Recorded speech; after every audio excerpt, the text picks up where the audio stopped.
Assalamualaikum warahmatullahi wabarakatuh. Perkenalkan, nama saya Zulfa Fitria dengan NIM 22110043, Program Studi S1 Farmasi 5A, Mata Kuliah Pendidikan Budaya Anti Korupsi. Dosen pengampu Dr. Hendra Sudrajat SHMH. Pada hari ini, Minggu, tanggal 27 Oktober 2024, saya akan menjelaskan pencegahan dan pemberantasan korupsi menurut teori konstitusi Nusantara. Teori konstitusi Nusantara sebagai suatu teori baru yang ditemukan dari hasil riset pada tahun 2016 di Malang, Provinsi Jawa Timur oleh Dr. Hendra Sudrajat SHMH. Sebagai peraih rekor muri Doktor Hukum Tata Negara termuda di Indonesia dengan lulusan cum laude tahun 2011 dan saat ini menjabat sebagai Direktur Dumantara Riset Institute dan Wakil Rektor 1 Universitas Kader Bangsa. Teori konstitusi Nusantara merupakan teori yang menjelaskan mengenai konstitusi dan peraturan perundang-undangan yang berlaku di masa lalu, yakni pada masa kerajaan dan kesultanan Nusantara, dan berfungsi sebagai nilai dan keteladanan konstitusi dalam kehidupan berbangsa dan bernegara saat ini, termasuk untuk mencegah terjadinya korupsi yang sedang marak di Indonesia. Dalam teori konstitusi Nusantara memiliki bahasan yang berhubungan dengan mata kuliah pendidikan budaya anti korupsi, karena salah satu pembahasannya memiliki hubungan dengan penegakan hukum dalam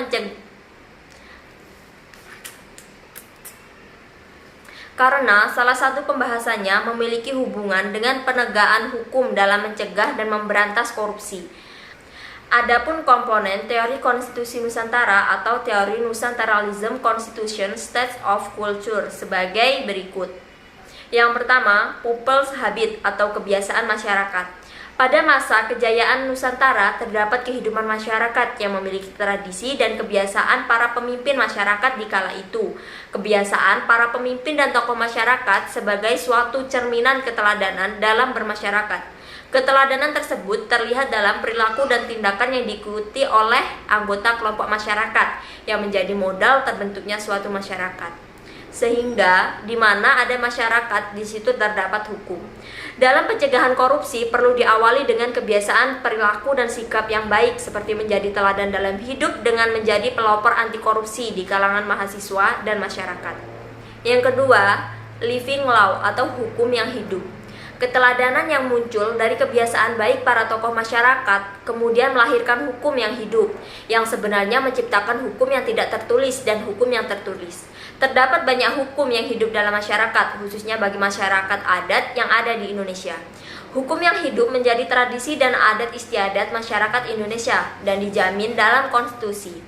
Budaya malu untuk mengambil yang bukan hak miliknya. Sesungguhnya bagian pendidikan anti korupsi yang memiliki daya tangkal yang efektif. Yang ketiga, power of king atau kekuatan pemimpin. Dalam sebuah kepemimpinan dibutuhkan suatu kekuatan pemimpin dalam menggerakkan kepemimpinannya. Sehingga dalam teori konstitusi Nusantara dijelaskan bahwa hukum yang hidup tadi menjadi kekuatan pemimpin untuk menjalankan kepemimpinan pemerintahannya dan berlaku di setiap tingkatan kepemimpinan, baik dari tingkatan pusat sampai tingkat daerah. Kekuatan pemimpin menciptakan ketegasan dalam memberantas korupsi di Indonesia. Yang keempat, Royal Constitution atau konstitusi negara.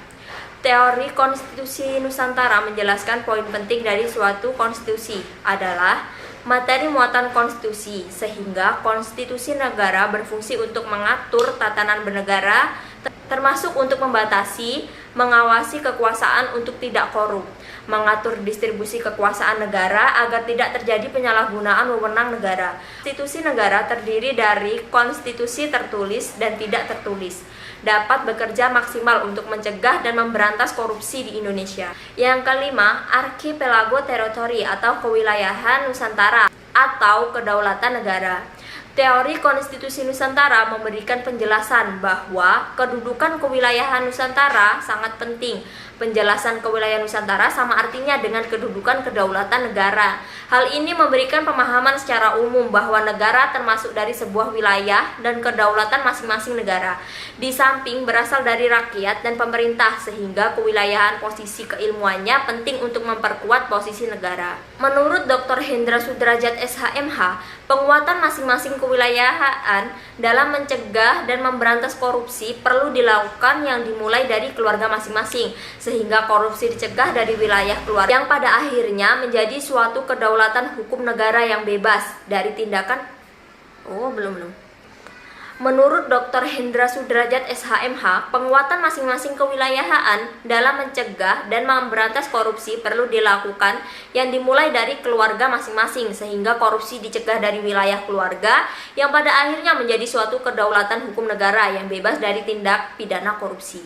Menurut Dr. Hendra Sudrajat SHMH, bahwa KPK perlu dibentuk di tingkat provinsi dan kabupaten atau kota mengingat maraknya korupsi di tingkat daerah. Sehingga dengan keberadaan KPK secara kelembagaan di tingkat daerah dapat bekerja secara hierarkis dengan KPK yang ada di pusat.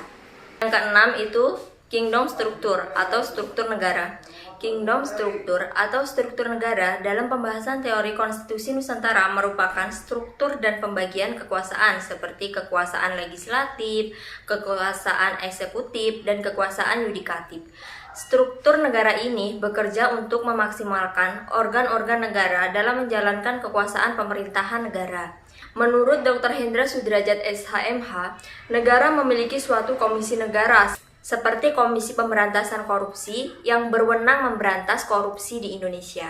Yang ketujuh, konsensus legality atau legalitas konsensus. Teori konstitusi Nusantara menjelaskan bahwa konsensus legality atau legalitas konsensus merupakan kesepakatan antara pemimpin dan rakyat dalam suatu negara.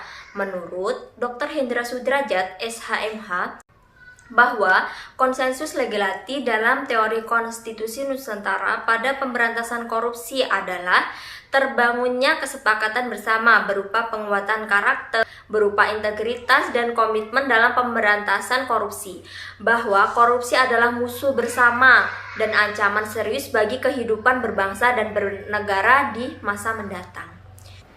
Yang kedelapan, state regulation atau regulasi negara. Regulasi negara dalam teori konstitusi Nusantara yang terdiri dari Undang-Undang Dasar Negara Kesatuan Republik Indonesia tahun 1945 dan undang-undang lainnya serta peraturan lain yang berada di bawahnya.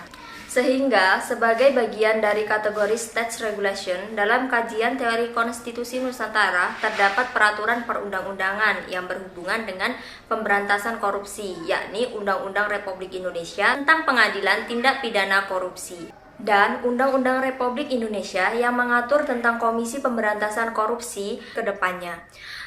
Menurut Dr. Hendra Sudrajat SHMH, dalam aspek state regulation atau regulasi negara diperlukan peraturan daerah tentang pencegahan dan pemberantasan korupsi yang berlaku di masing-masing wilayah provinsi dan kabupaten atau kota di Indonesia. Yang kesembilan itu value transformation atau transformasi nilai. Dr. Hendra Sudrajat SHMH sebagai penemu teori konstitusi Nusantara selalu mengatakan bahwa Indonesia today and tomorrow is the reality of the archipelago in the past, yang artinya Indonesia hari ini dan esok adalah kenyataan Nusantara di masa lalu. Sehingga komponen terakhir teori konstitusi Nusantara menjelaskan value transformation atau transformasi nilai konstitusi Nusantara di masa lampau yang dapat dijadikan sebagai keteladanan dan pencegahan dan pemberantasan korupsi di Indonesia. Undang-Undang Simbur Cahaya era Kerajaan Palembang yang ditulis oleh Ratu Sinuhun menurut Dr. Hendra Sudrajat SHMH menyebutkan adanya perlindungan HAM di dalamnya yang secara tidak langsung melindungi hak milik orang lain dari perbuatan korupsi. Demikian penjelasan dan pembahasan teori konstitusi Nusantara sebagai tugas mata kuliah Pendidikan Budaya Anti Korupsi. Salam 25 Nusantara menuju Nusantara Unggul.